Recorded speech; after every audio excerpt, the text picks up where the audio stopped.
Welcome back to the Sean Trey Show. We've got an awesome guest with us today. Now, would you like to introduce yourself and tell people who you are and what you do? Surely. My name's Brandon Dorris. I'm Coltraneous on any social media where you'd like to look for me. And I'm a musician, primarily a jazz saxophonist, but I'm probably here because I play this instrument called the Berglund Instruments Nurad.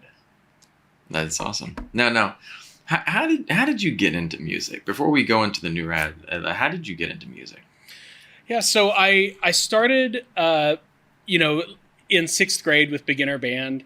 Nice. I don't just ever remember wanting to do anything differently. I don't even remember making a decision. I just think it felt like that was the only option. So I went into band playing saxophone, and I took it, I guess, kind of moderately seriously through middle school and high school, and started getting really competitive about things. That's just kind of my personality. So I started working really hard just because I wanted to win auditions and things like Awesome. that. So yeah, I did that, and then I went to college, and I wasn't a music major, but when I was there as a freshman, the group of people that I kind of fell in with were all really into playing jazz, and they started scooping me up. I didn't have a car, so they were scooping me up and taking me to these jazz jams. That's awesome. Yeah, and so I just kind of got into it that way and really fell in love with playing jazz and studying jazz, and it all kind of exploded from there for sure. That's really cool. Yeah, and it's interesting to see how everyone's path kind of just varies. Some people are they go the classical training route, and then these other people that just, it's almost like, I'm not going to say spontaneous, but kind of, it's just things fall into place, and it's not always what you think is supposed to be happening, right? But it's the right path. You know what I mean? Yeah, absolutely. And I think that's one of the things about music is, I think it's easy to kind of get stuck in thinking that there is a right path, and that you have to do it this way, you have to do it in this order and study this thing. And that kind of crosses genre. I studied classical saxophone in college, and then while I was doing that, kind of got obsessed with the jazz stuff, and I wrapped up my senior recital and walked away from the classical saxophone stuff forever. But both sides of that, the classical jazz, or whether you're talking about rock and roll or funk or smooth jazz, there's a lot of what really feels like gatekeeping, where people are like, oh, you have to do it exactly this way or you're not authentic. And I definitely reject that for sure. I think, if you're making music that you enjoy or people listening enjoy, however you got there is definitely the right way. Exactly right. Yesterday on my podcast, I had a conversation as well where we were talking about the gatekeeping and the idea that there are so many people invested in things staying the way they are. Mm-hmm. And I don't always understand why. I mean, part of me understands why. If you say you're running a jazz club, right? And you have musical acts coming on, and your whole purpose is to bring in jazz players so that people coming will be happy and pay money and come again. Mm-hmm. And maybe that person is not going to be rewarded if he's bringing in experimental type stuff. So I get it. Mm-hmm. But at the same time, if you went back to New York in the 40s, 50s, 60s, when some of the greats were really really doing their thing in the jazz scene there, and or anywhere in the world where there were people that were playing stuff that was innovative, that was new and fresh. I'm sure there were people going, what the hell is this? Oh, yeah. When someone heard, Coltrane for the first time, they're like, whoa, what is he doing, man? And it's like, well, that's magic right there. And I think I bring up Coltrane all the time because that's based on my handle, you can tell that's my obsession. I've always been in love with Coltrane since I first got into that kind of music. But at every stage of his career, and he was such a groundbreaker for so many, parts. If you're studying jazz history, there's a lot of things that Coltrane did to change the course of it. And at every junction of that, the critics all said, this is anti-music. And that's, not just Coltrane. That's been the entire history of music. When people started using harmony in music, people started saying, oh, that's horrible. You can't do that. It hurts my ears. It's not real music. Yeah. So I guess that's just built into to the art form in general, Yeah. just music and probably arts altogether. You know, people I think they like what they like and they get reluctant to change things. Well, I remember reading about like the what do you call it, the Impressionists, when they were painting in Paris or wherever they were in Europe. But I remember this specific story was in Paris, and people were walking up and like scoffing at them, you know, and spitting on the ground next to them. What is this, you know? And like they were really judged for what they were doing, because people came up and said, that's not artwork. And these are just people that couldn't even do it themselves. Right. You know, these are people just on the street. You know, it's like, forget about I was watching, I watched The Eternals recently. And one of the things that struck me about that movie is that movie was not well received. And all of these people came out with all of these comments. And I watched it. Granted, wasn't my favorite, you know, Marvel movie. But if I went out and tried to make my own Marvel movie, doubtful that it would be something that good. You know what I mean? It's people are so quick to judge, so quick to judge a piece of art, because whether it be a movie or song or anything, it's a piece of art. People are so quick to judge it, but so fearful of trying themselves for that same judgment. You know what I mean? Exactly. Yeah, and that mentality shuts people out of all of these avenues of expression, and I think that's unfortunate.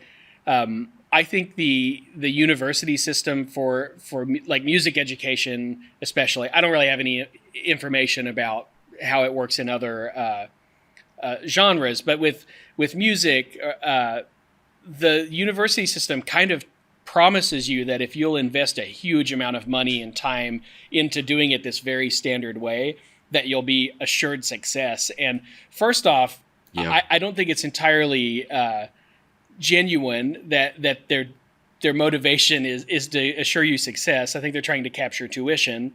And then second off, it's not true. Exactly. You know, you have these elite music programs that will tell you you're in the right place and you're studying with the right people. And if you put the work in, you know, whatever musical job you're looking for, you know, they'll tell you, oh, you can be the, you know, principal trumpet in the New York Philharmonic. And, you know, it's kind of like winning the lottery. Yeah, it's theoretically possible, but it's unbelievably unlikely. Yeah. Our schools are focused on standardization.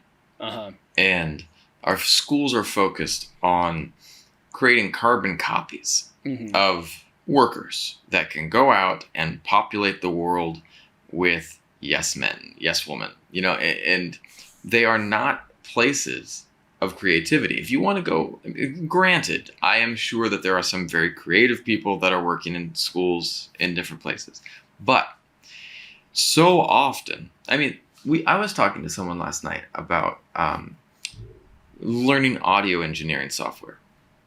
I took classes in it, and I'm not great, but those classes were so difficult for me versus the times that I've sat down in my life, the times that I've sat down and watched someone work.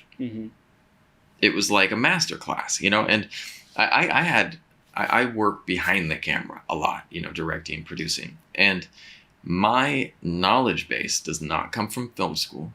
It does not come from any type of master class online or YouTube videos. I got to work on one big Hollywood movie for 5 months. And it was the luckiest thing in my life that I got to be on this movie. Because what happened, for 5 months, I got to watch masters at their craft doing what they do every single day in and day out. And I got the luckiest job because I got cast as a stand-in in a Ron Howard movie, Angels and Demons. And a stand-in is like a lighting actor. You get to stand there and they use you to light the scene. And the interesting thing is that as long as I wasn't getting away, most of these stand-ins would come up and they would do their part and then they'd go sit down and, you know, sleep or relax and wait till they got called. But for me, I quickly found that I could stand anywhere nearby where they were shooting as long as I wasn't in the way. No one bothered. And so I was just like, they called me up, I do my job, finished with me, I'm standing there watching. Because what I found for myself is that I learned so much better by doing and by observing. And I think that, you touched on something that I'm going to start drilling in more on, that our schools are definitely failing us. I think it's because it's when you start looking at standardization, that's a simple answer to a complex problem. 100%. And I think, it's easy to go, oh, well, this is how we do this thing, and here's how we test that thing. It's just not, it doesn't address the fact that everybody learns in a different way, or that there may be whole new ways of learning things that the standardized system hasn't even considered. Right. I think your comment that getting your hands on things and being face to face with it is so valuable. That's so true in music that, I think there's a really academic study of music has a lot of value. I very much appreciate my academic study of music. I just don't think it's the end of becoming a good musician or a good performer. I think you have to get out there. And what I always tell my students is the best situation you can be in is surrounded by a lot of musicians who are better than you at all times. And then by being in that situation, you will rise to the challenge, or you'll decide that music's not for you. But most likely you'll rise to the challenge, and you'll learn more from them than you will from studying out of a book. Well, the one area where we still in our education system have this understanding of the fact that kind of an apprenticeship is still really important. Med school. Mm-hmm, mm-hmm. You get everyone studies the standardized stuff, but then you sure as heck better get into a good residency where it's not book learning at that point in time. That point in time is like, how do you do bedside manner? How are you taking care of people? How are you doing stuff? And then at that point in time, you can read books for days about how to do brain surgery, but sure as hell better believe that you're not going to know how to do brain surgery until you are standing in there watching a master surgeon do it and you're assisting. So, I think that there is something there for, granted, standardization is important. We don't want every single doctor in the US or world doing something a little bit different. Maybe we do, but like, I'm going to pull the ethers out. Maybe it works. I'm not going to say it doesn't, but you get my point with we got to have a little bit of a level of standard, but then getting out and doing it. Like, what if music school was like that? You have 2 years of theory, and then you have 2 years of like a practicum, where you're actually going out and you're not at university anymore. You're in the Philharmonic, or you're at the jazz club, that's being mentored by a professor. Like, how awesome would that be? Oh, yeah. My day job, I work for the Arkansas Symphony Orchestra. I'm their marketing director. That's awesome. And, yes, I feel so fortunate because of that, because I'm working, my daily at my desk work is not directly creating music, but I'm still working in the field, and I'm very happy about that. But one of the things that makes me the most proud of the organization is we have this enormous education wing with 2 full youth orchestras and a strings-only orchestra, and this huge music academy where it is all, they treat them as if they're a professional orchestra. They're doing all of the same type of rehearsal and, heavy literature, and they have the same organization. So when those kids get out of that orchestra, they've had some real world experience before they've even gone to college to start, the real intense academic learning. I think it's hard to replace that kind of experience. I agree. And I mean, it's like, there was this video I watched the other day, and it was like, some of these F1 race car drivers started out at karts when they were like 6 or 7 years old. You know what I mean? And these guys have literally been racing since they were 6 or 7. Like, not even just, I'm goofing around, but these guys were literally in races in these tiny little karts ripping around tracks. And by the time they get to the senior levels, you put them into a race and they're like, this is old news. This is something that they've been there and done that. And there's not that fear of it. And I'm curious. There was a really interesting article on LinkedIn today, and it was saying that, like, the education system has been laid bare by COVID. And like, what was it? Enrollment is down in higher education by 500,000 students in the U.S. Wow. That's essentially one major university. And what they were saying is that the changes in the air and the big, the smart organizations are starting to go, hey man, we gotta shift things up, because online, and not just online, but also like, what was it? There was a part of the article that was interesting. It was like focusing on certificate-based learning versus degrees. Mm-hmm. And so the idea is you're focusing on actual skills that people piece together, mm-hmm. Because and just in music, like, were you ever a Boy Scout? Yes, I was. You get the little patches, mm-hmm. and I always was fascinated by that, because there was a track that you went through, but you also focused on these individual skills, and then mm-hmm. once you had a certain number of skills, you were well-rounded. Right. And I wonder if working through a system like that for music could be revolutionary as well. Mm-hmm. Yeah, and I think you said well-rounded. I think that's a really important part of it too. I have a really good friend who's a saxophone professor at a university here, and he blows me away because he's not focused on this standardized model. He's focused on trying to help his students develop into potential.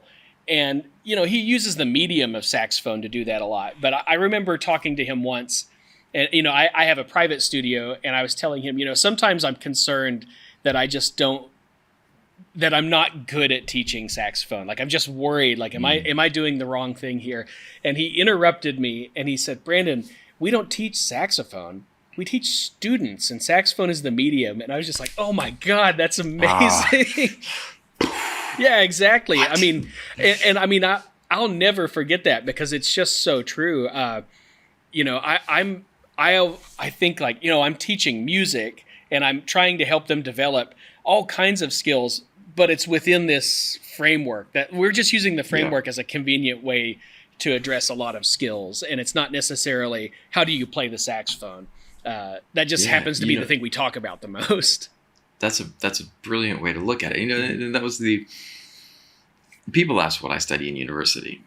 And I studied multiple degrees, but I finally settled in on history. Mm-hmm. There was one reason, because the best teacher we had a couple awesome teachers. My teacher, Keith Francis, when we asked what we were studying, he would say this: I'm teaching you to think.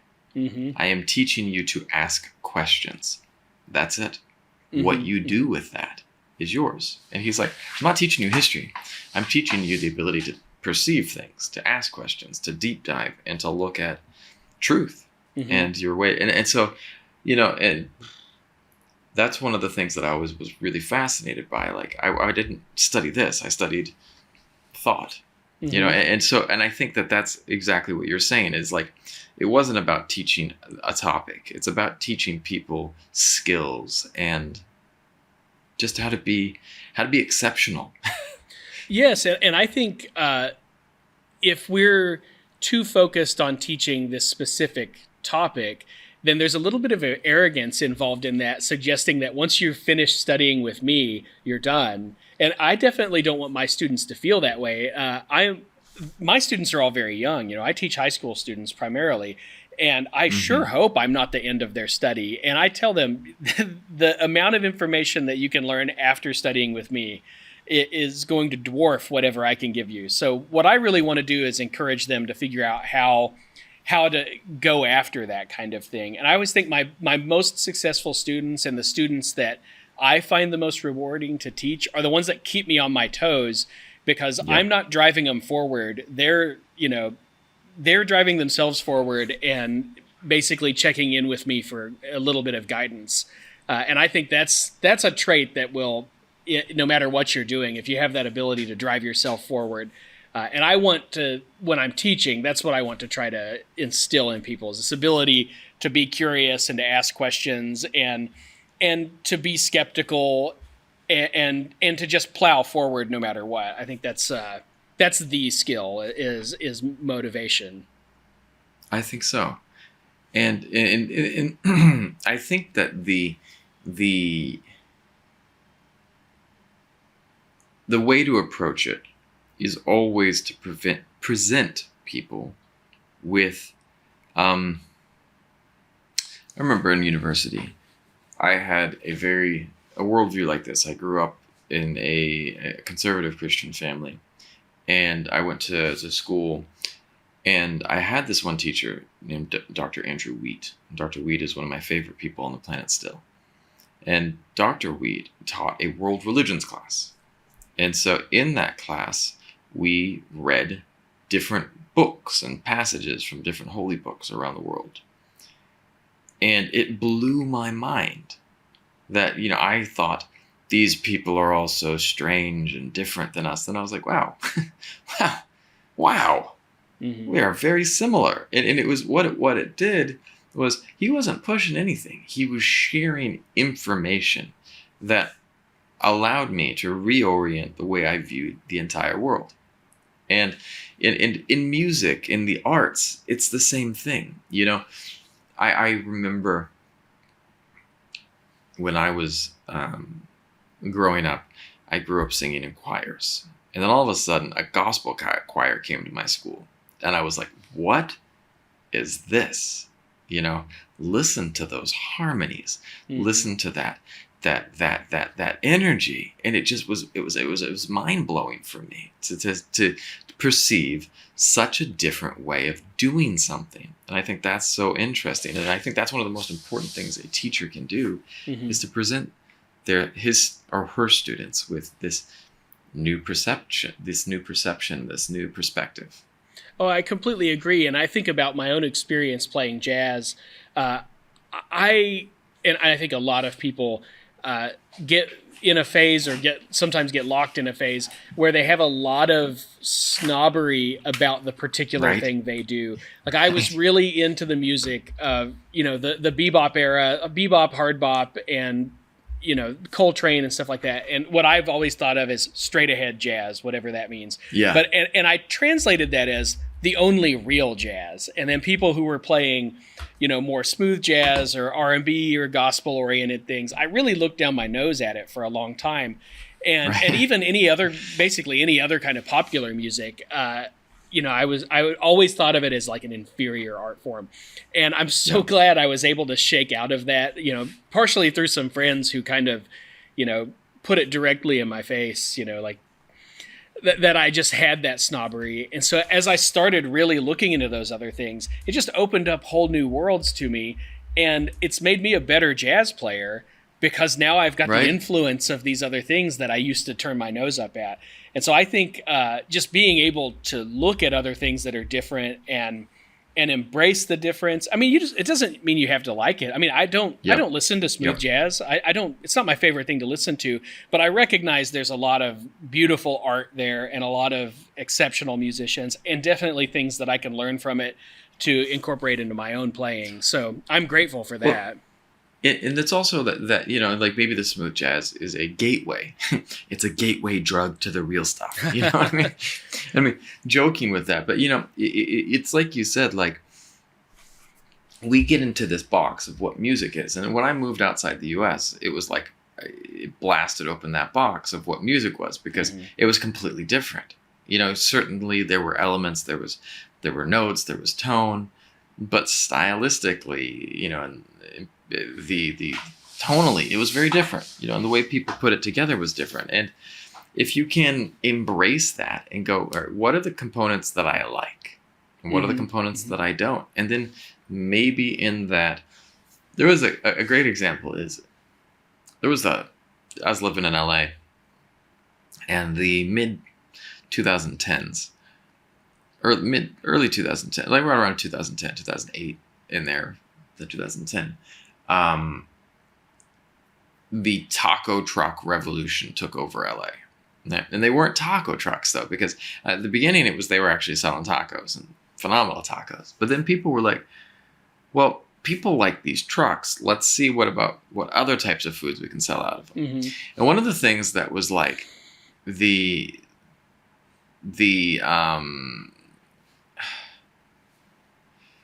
now, what was it? The truck that really kicked up my interest and that was really popular around LA was the kaibi truck. Essentially, they took Korean barbecue and put it into a taco and a burrito, and it was ridiculously delicious. And it tasted like you were eating Korean barbecue with the different seasonings, the different sauces, the different side dishes. There was like some kimchi in there, but then they also had the elements of what a burrito needed to have. You had your rice in there, but instead of the beans, they had the Korean barbecue. And at first, purists would be like, "What the hell is this? How can you slaughter that dish?" But I mean, they were looking at, okay, what are the elements that are essential to a burrito? What are the elements that are essential to Korean barbecue? What can you not leave out? There are certain things that cannot be left out. And how do you merge those? And people loved it because they were like, whoa, I love burritos and I love Korean barbecue. And people were that place was never without a long line. So, but it took one or two people sitting there and kind of going, I'm going to try something different, and analyzing different styles for their most important elements, and then trying to bring it together. Mm-hmm. Well, and I think that's exactly how I really started getting into this electronic music, because, as at one point self-professed jazz purist, everything that I listened to was purely acoustic. And it took me a long time to open my mind and my ears to appreciating these other influences. But, I started getting into the synthesis side of things. And I was wondering where you're going to get here. This is a perfect segue. Well, I think I got into it sort of by accident.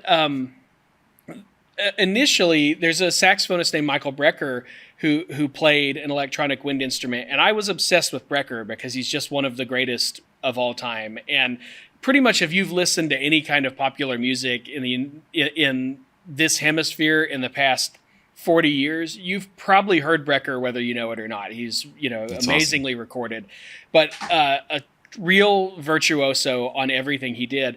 But I saw him playing the electronic wind instrument, and it just blew my mind because it's very electronic. I mean, he wasn't making any attempt to try to make it sound like an acoustic instrument at all.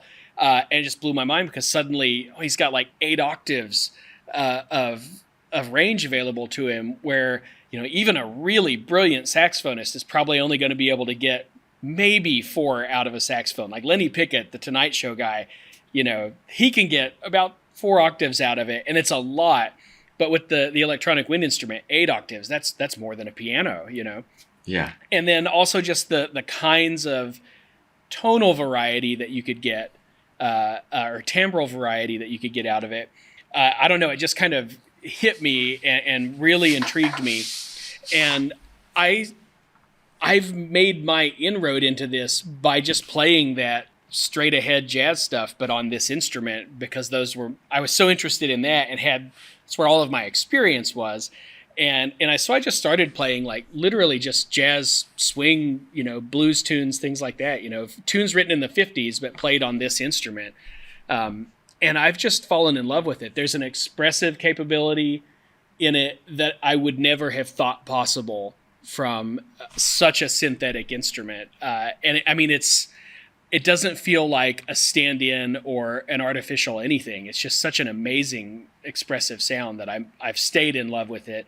And it's really enriched my playing. And I still play saxophone mostly, but I feel like my playing on the electronic instrument has actually influenced my saxophone playing for the better. It's opened up my ears to new ways of playing just because of that. It's awesome. Yeah, and that's one of the things too, is like, sometimes when we are forced to step out of our box, it takes us to a place that might feel uncomfortable for a time. But once you get past the discomfort, you can find true joy in being able to embrace that step and that place. And so, yeah, it's really awesome to hear that about your journey. And I'm a huge 80s synth fan, and so I grew up in the '80s, man. That's what you heard, you know. Like I think back, so many great movies had such awesome synthesizer soundtracks. You know, like Blade Runner, of course, but like there were others too that were just, it was all over. It was in all aspects of '80s. What was it? Another one was RoboCop. Had a ton of had a ton in there. And yeah, man, it was just good. But it was powerful because one of the things that I thought was really interesting in the 80s sounds, people were diving into this new area and they were like, what's possible? What is possible? And it was a time period in music where people were like, let's deep dive, man. How funky can we get this? And yeah, there was some really, really wild stuff that was coming out, but it was beautiful because I think it was so new at the time that there were not the rules yet, you know? And I think that there was that. Go ahead. Oh, I'm sorry. Yes, I think you're exactly right. The access to synthesized sounds, it was originally available basically to piano players. You know, it was easy to connect an electronic keyboard to these synthesizers, but it changed the world because prior to that, with the exception of organ music, you couldn't press a key and have a note hold forever. And organs have a very distinct sound, and organs honestly are a form of additive synthesis themselves. They're just a mechanical synthesizer. But being able to have access to this enormous sound palette and whole new expressive capabilities by being able to sustain a note, as something as simple as that, changed the way piano players approached playing across all genres. And the same thing for me as a saxophonist, I was able to get access to all of these crazy synth sounds that I've always, I'm a child of the 80s too, and that's always been part of the music and movies that I've watched. And suddenly having access to that with saxophone technique, was amazing because my piano playing's not very good, and being able to tap into that with this technique, man, that really was so exciting. I also think that if we're talking about rules and kind of being open to new ideas, the whole concept of synthesized music is like, we have a framework here. Like I have this synthesizer here with 1 million knobs on it. And that's awesome. The person who designed this synthesizer had some ideas for what sounds it might make. They thought, well, I can do this kind of thing and get this kind of sound. And I put this piece of it in here because I want to be able to do this. But it's actually much more kind of open source than that, because now that it's in my hands, the guy who invented this instrument has no control over what knob I turn when. And so I think it just opened the door to, oh, well, you may have intended for me to use it this way, but I'm going to use it this way. And suddenly whole new universes of sound are opened up. And this is the interesting thing, because like there are, let's look at it this way. A guitar, when given to someone, is meant to be strummed, or finger-picked.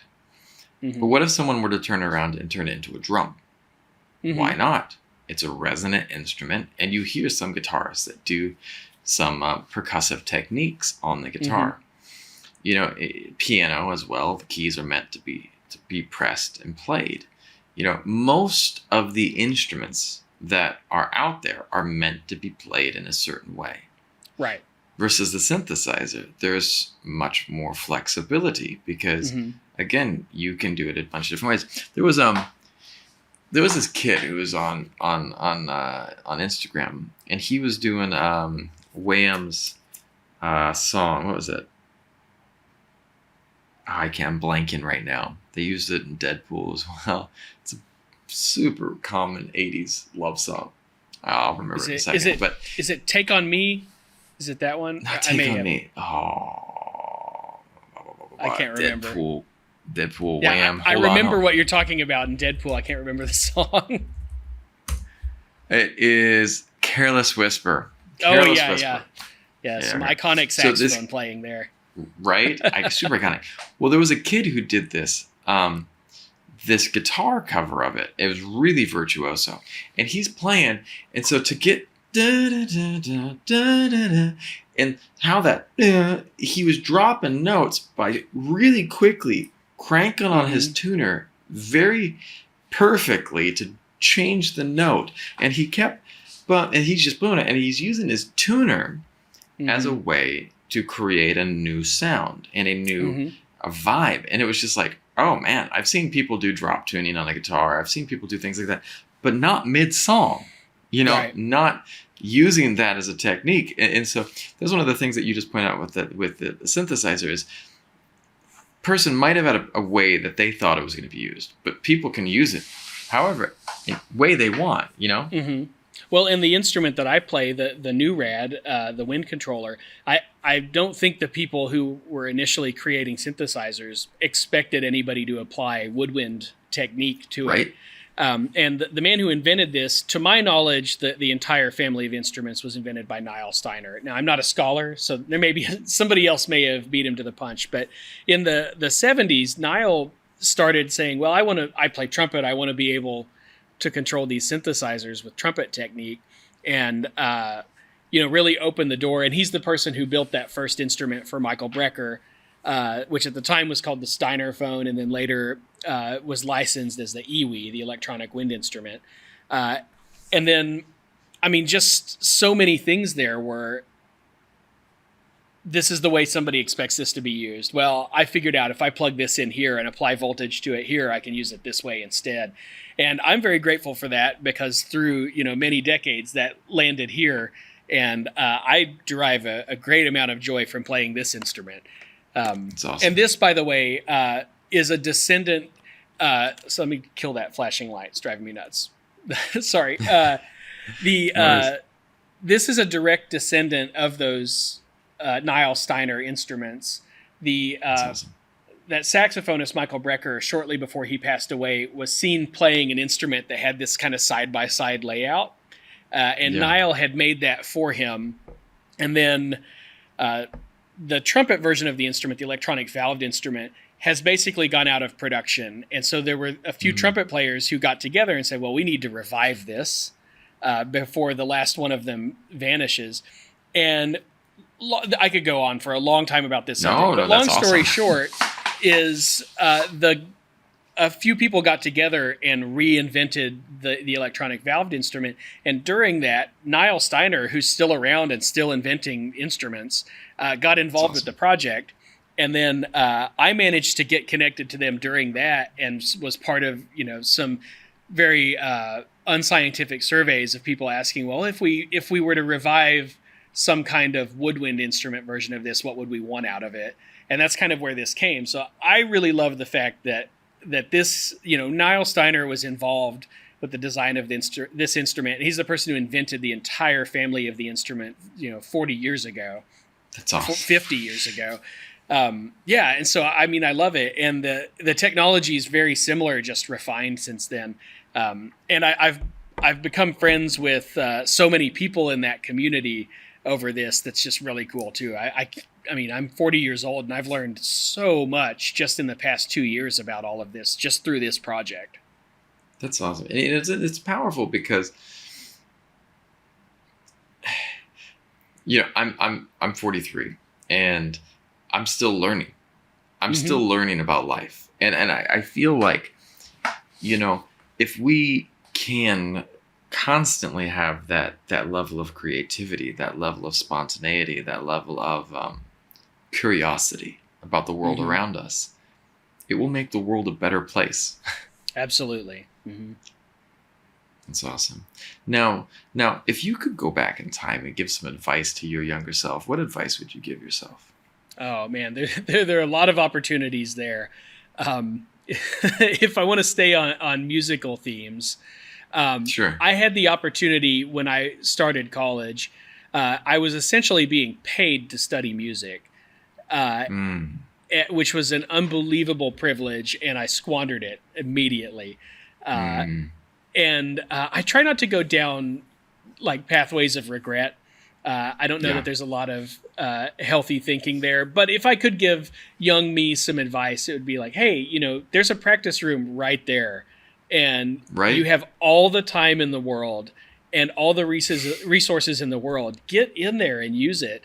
And I feel like I learned how to practice and how to be, I always talk to my students about the grind, right? When you're to really excel at anything, but especially in music, you have to be able to enjoy the unpleasant part of practice, right? Where you're playing the same thing 100 times in a row with a metronome and trying to squeeze out the last little percentile of perfection. It's not necessarily the most fun thing on the face of it, because it's just over and over and over again. You're just grinding away at it. And so if I had learned how to appreciate and enjoy the grind when I was, say, 19 or 20 years old, I think that's where you see those 25-year-old virtuosos or 19-year-old virtuosos. I really think the thing that sets them aside is not this. They weren't just born with this inherent music ability. No, what they had was some set of circumstances where they learned how to appreciate the grind. And the younger you are when you can appreciate that grind, the more you'll achieve, I think. That is going to be the title for this video. Appreciate the grind. Because it's so true. And we look at people who we think are overnight successes, but the reality is that at some point in time, they learned to appreciate the grind, and they learned to slog away at it, and not just slog away, but to make it fun, to make it real, to make it alive. Yeah, and I think I was in my early 30s when I realized that I could actually enjoy the grind, and that the grind was fulfilling, and it was kind of an epiphany, because it hit me, and I was like, oh man, if I had realized this part of it earlier, where could I be now? So, like I said, I try to avoid the thoughts of regret. So instead, I've just decided, well, this is the thing I'm going to try to instill in my students. Like, yes, I'm going to try to help them develop saxophone technique. Yes, I'm going to try to help them learn jazz improvisation and music theory and all that. But the main thing I want to get into their heads is you figure out how to appreciate the grind and find it to be fulfilling. And that's going to catapult you into the success you're looking for. Yes. Because that's what it's all about. It's about finding the space that you can give yourself permission to do the work, and finding joy in it, finding some type of joy and enjoyment in it. Because how do you make something monotonous interesting? Because that's where it's at. Can you turn it?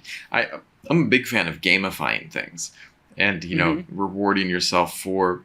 All right, so I did this 5 times, check that off. Once I get 25, I get a reward. You know what I mean? Or use something that you build it into the learning process. And that's one of the things that I've noticed with a lot of the music learning apps that are out there now. They really know how to gamify things and to make it fun and to make it more enjoyable. I was thinking, like, man, if we had the apps to learn guitar and piano when I was a kid, I would have crushed it. Yeah. It would have been, But I don't think that kind of stuff.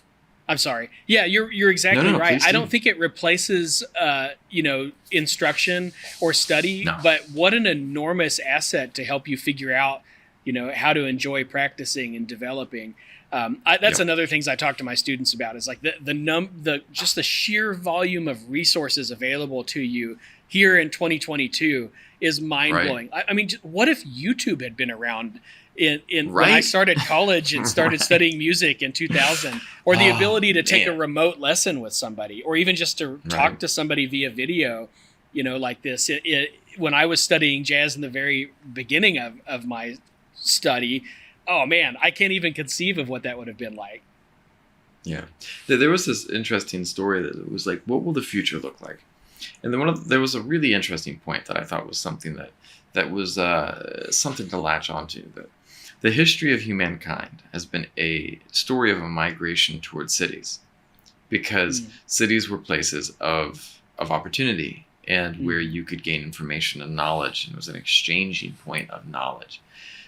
That has become decentralized with the internet. Cities are no longer places that you need to go to find information or find people or find anything. You can be anywhere in the world as long as you have a good internet connection. The information's there. And that's kind of one of the things too, is like there's this decentralization of knowledge. and you have access to it as long as you have some type of access to the internet, you know.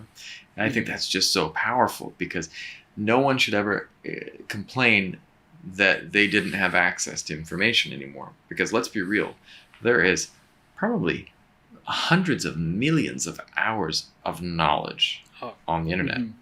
Absolutely. You know? And I also think about how crazy it is. I mean, I live here in flyover country. You know, I'm in the center, the south central part of the United States.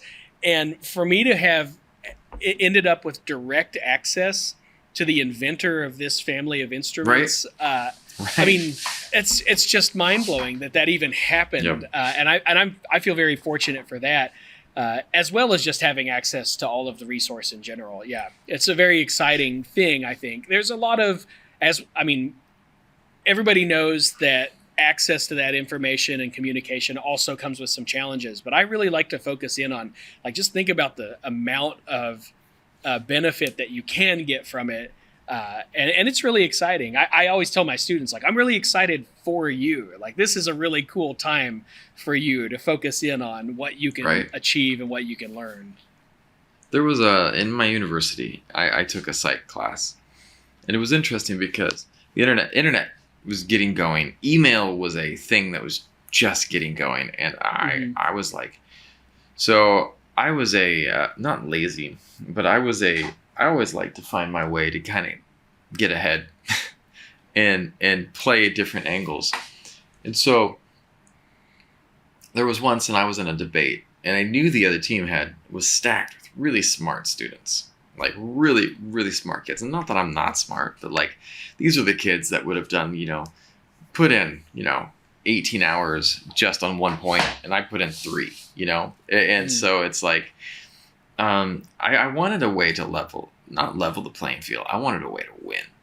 So we were discussing, repressed memories. And so I was like, I want to go and and everyone was in the library in a small school in Northern California that didn't have a great library on the topic. Granted, there were good textbooks and there was some stuff, but they were using all their time to pour through the old methodology. And I was like, I'm going to go on the internet. Went on the internet, and not only was I going to go on the internet, I was going to go directly to the source. I was like, okay, so this lady, Dr. Elizabeth Loftus, is the expert on repressed memories. I'm going to email her with all the questions that we can't figure out. And so I put together all the questions that my team couldn't figure out, and she sent back all of her answers.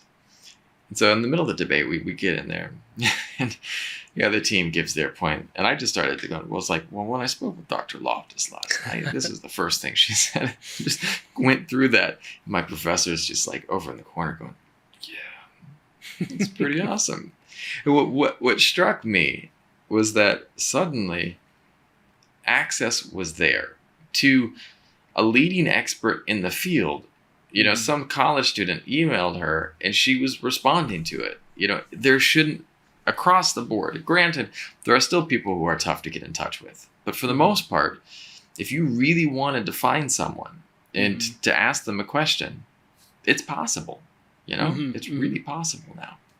Yeah, and I'm far from being an expert in anything, but I really love, I get a ton of emails and Instagram messages and TikTok messages from people that are just wanting information about, sometimes they just want to know what on earth this thing is. But I get a lot of people who have Wind controllers of some kind who are frustrated because they just can't get them to work the way they hear everybody else using them.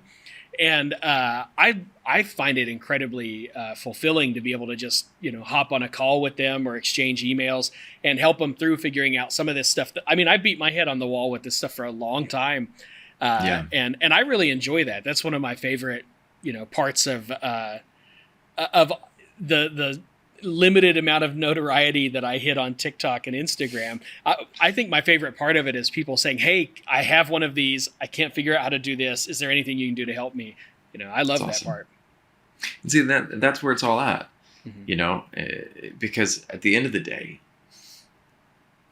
granted, there are many influencers who just like to pose in their workout clothes or in a bikini or whatever, more power to them. Right. But the true beauty of being an influencer is being able to influence people in a positive way, is what I think. And so when we're able to touch someone's lives and inspire someone else to creativity, that's magic. That's really magic. Yeah, absolutely. So it's awesome. Well, brother, this has been a fun conversation, and I thoroughly enjoyed it, honestly. Yeah, likewise. I really appreciate the invitation. It's been a good conversation.